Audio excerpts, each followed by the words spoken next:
Good morning, happy Friday. Wearing my red for Friday. I treat a lot of vets, and so I wear red on Friday to honor them. This particular shirt, it's a COVID shirt. It says Stronger Together. And I believe that we are stronger together. Absolutely, positively. So I have a question. Nexia, the clinic that I have partnered with, came to me and said, Brenda, people love your videos. Thank you for that. Why don't we start doing webinars and classes? Okay, I'm willing if you all are, but we're in this together, okay?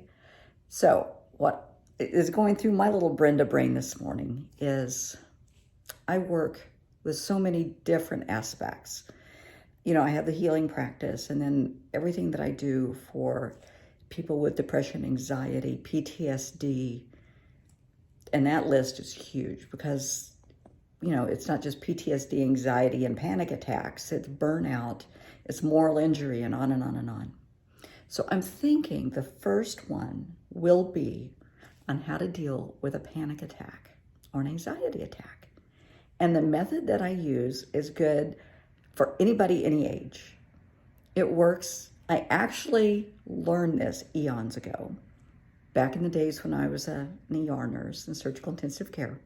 It's the best way to calm a 3-year-old. You know, 3-year-olds having meltdowns, God help us.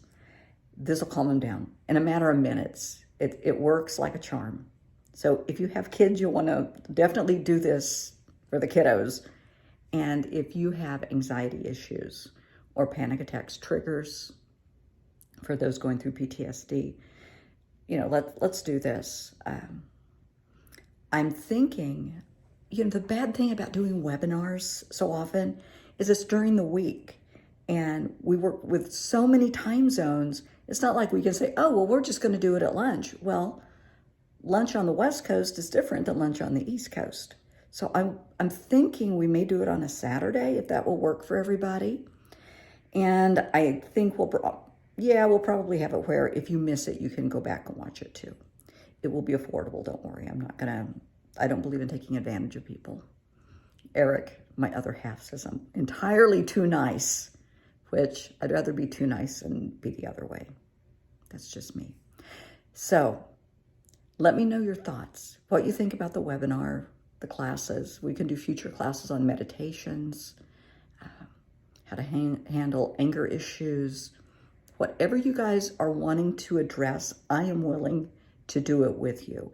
And I just know that it's hard, you know, to take time off work. And in the evenings you have the kids and the family, and it's just hard. So maybe webinars and classes are, you know, a good way to help everybody on your schedule, not just mine.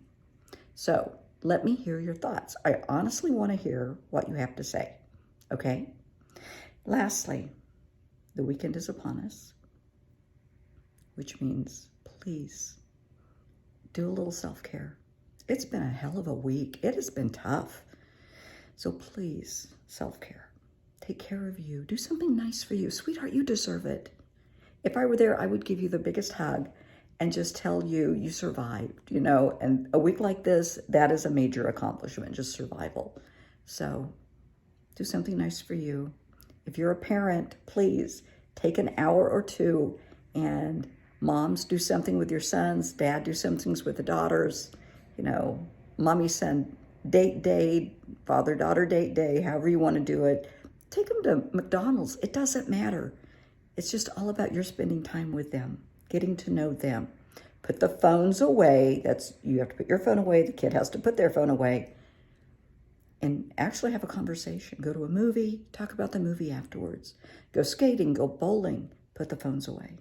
Get to know your kid and let your kid get to know you.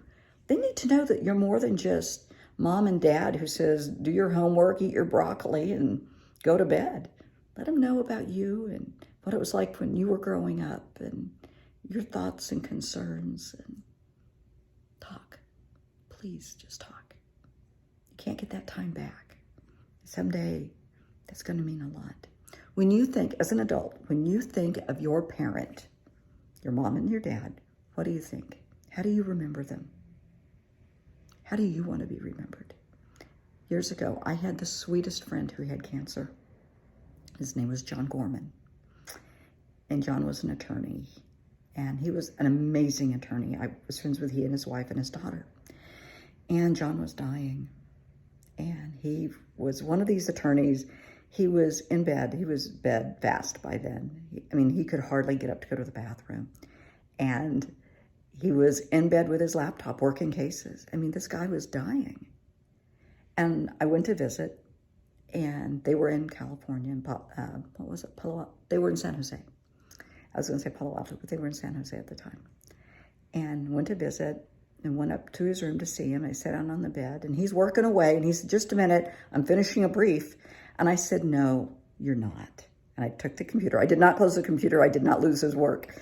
I just moved it off his lap. And I said, John, I love you. You're dying, and we both know it. And he kind of looked at me like, oh God, here we go. I said, how do you want your daughter to remember you? Because as it stands right now, she's going to remember you as, well, Daddy worked really hard, and he was an attorney, and we had a really nice house, and we had really nice things. So that's not any way for a little girl who's 10 to remember her dad. I want her to remember her dad as Dad took me outside at night, and we'd look at the stars, and he would tell me about the constellations. And at night, we'd all snuggle up in Mom and Dad's bed, and we'd read, or we'd watch TV. And he just looked at me. He said, I never thought of that. I said, honey, give her those memories, please. Before it's too late, give her those memories, starting tonight. And they did. John lived about 10 days after that. And his wife told me that after the night when I talked to him, every night, the three of them would pile into bed with a book, and they would take turns reading. And their daughter loved it. It was so special to her. So she had some really good one-on-one memories of her dad. Please give your child those memories. Please. Because, honey, when you're gone, they need something to hold on to more than Mom was a nurse. Dad was in the service. Dad was a cop. Dad was a doctor. They need more than that. Let them know you, okay? Please. Have a good weekend. Play nice. I'm proud of you. I am so proud of each of you. And let me know what you think about the webinar.